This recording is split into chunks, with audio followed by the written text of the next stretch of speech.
የማርታ ውሳኔ በጣም ቤተሰቡን አስጨነቀው።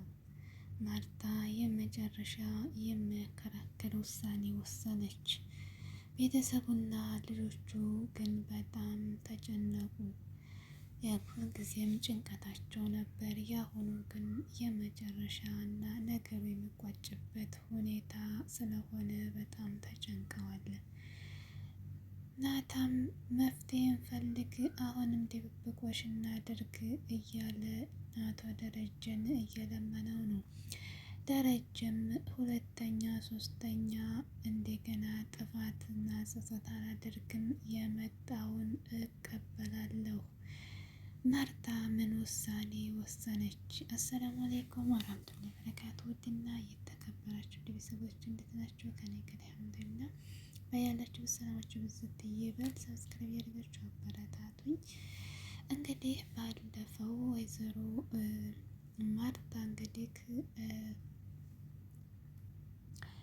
ቀጥታ ከሰላም ጋር ሄዳ ናታን ይዟት ሄዱ። እንግዲህ መድኃኒት ነበረች የሰላም ልጅ አባት ደረጀ ነው ብላ እንግዲህ ተናግራ መድኃኒትም ላትመለስ ወደዛ ሀገሯ ሄደችው ማለት ነው። እንግዲህ እስካሁን ድረስ የዳጣ ነገር አልታወቀም። ዳጣዬ እንግዲህ የቤት አቀና መስሏት ነበር እናቷ። ነገር ግን የአባቷ ልጅ ወይም ደግሞ የደረጀች መሆኗን እንግዲህ እናቷም አታውቅም አሁን ላይ ማለት ነው። እንግዲህ መድኃኒት ያለቻትን መቶ ደረጀ ፊት እንግዲህ መድኃኒት እንደዚህ ብላኛለች፣ ነገር ግን እሷ ስላለችኝ ሳይሆን እራሴው በአካል በአይኔ ነው ማረጋገጠው ብላ ወሰነች ማለት ነው። ከዚያም በኋላ እንግዲህ ተኳርፈው እንግዲህ ቤት ውስጥ በጣም የሚቆዝም ነገር ሆኗል። ቤቱ እንዳለ በጣም ደብሯል ማለት ነው። እንግዲህ ደረጀም በጣም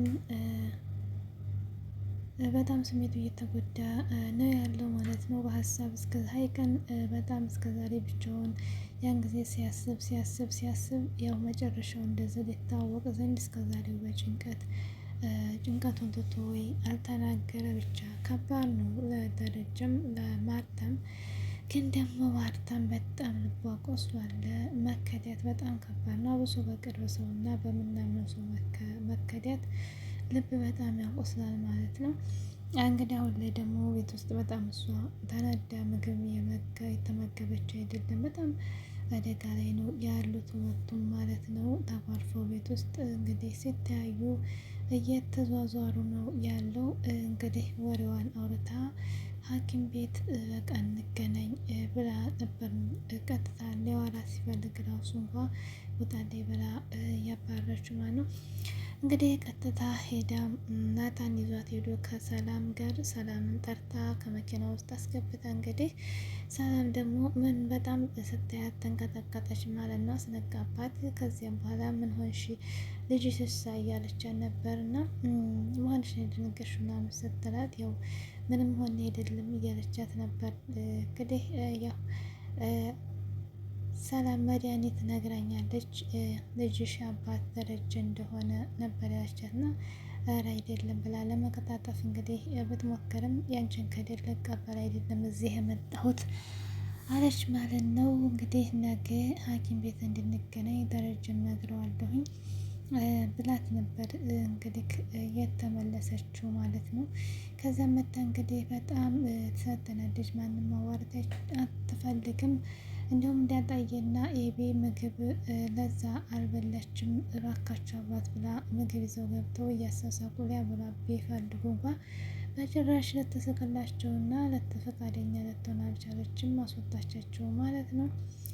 ከዚያም እንግዲህ በጣም እየተጨነቁ ያሉት ዳጣዬና ኤቢ ናታን በጣም እየተጨነቁ ነው። የሚያደርጉ ግራ ግብት ብሏቸዋል። እንዲሁም ደግሞ እዚሁ መሀል እንግዲህ ኤቢ ቃል ኪዳን ልታረግ ነው ልታገባ ነው እንግዲህ ማለት ነው። ተናታ ጋር እንግዲህ ራሷን አውረድ ያለች ማለት ነው። እንግዲህ ጮኛ መቶላት ልታገባ ነው። ቤተሰቦቿ እንደዚህ ሆነው ባልየውም ወይም ደግሞ ጮኛ ተብዬው ቃል ኪዳን እናድርግ እንጋባ እያለ ይዟል። ቤት ውስጥ ለቅሶ በለቅሶ ሆነው እሱ ደግሞ ሰርግ ጨዋታ እንደግስ እያለ ነው ማለት ነው። በጣም የገረመኝ ነገር እየጮኛዋ ነው። ቤተሰቦቿ መጀመሪያ ሰላም ማስፈን አይቀርምም እንዴ? ወደ እኮ ነው ቤተሰቦች እንደዛ ተጨንቆ እሱ ደግሞ ማን ሊደግስ ነው? ማን ሊደሰት ነው? ቃል ኪዳን ላድርግልሽ እና ላግባሽ የሚላት ማን ነው? እና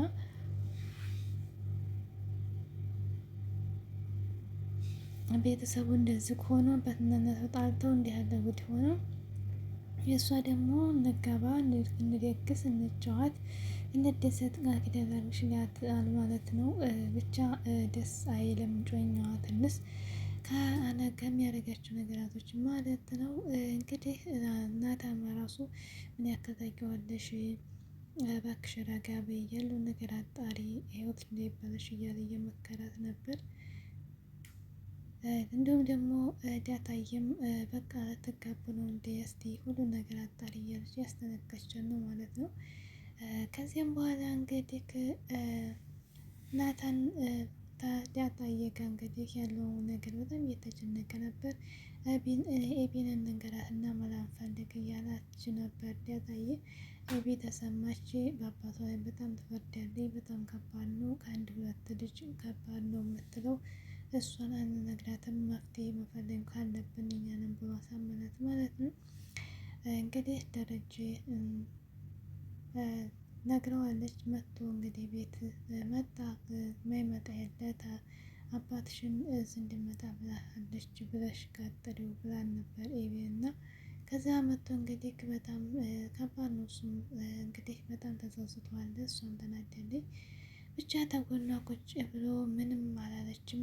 ሐኪም ቤት ስለምንቀጥረታል ነገ እንድንሄድ ነው ያለችው ማለት ነው። ሊያስረዳ ቢሞክርም ጭራሽ ደግሞ እንድታዳምጠውም ሊያስረዳትም ፈቃድ አልሰጠችውም ማለት እሱም ጥሎ ወጣ። በጣም ያሳዝናል። ብቻ ቤተሰብ ሲጣላ ልጆችም ዝም ማለት ከባድ ነገር ነው ያለው። እንግዲህ እንዲሁም ደግሞ ናታን ከቢሮ ጠርቶ እያወራው ነበር።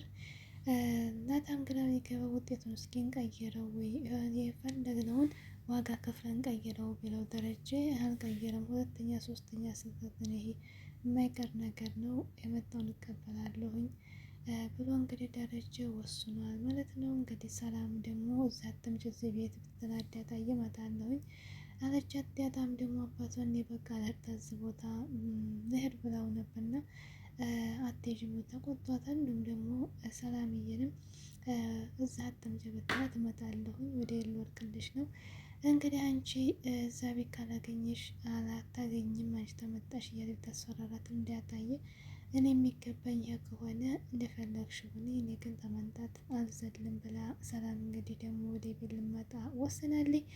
ከባድ ነው ግን እኮ ስታቅ ማርታ ልቧ በጣም ይጎዳል።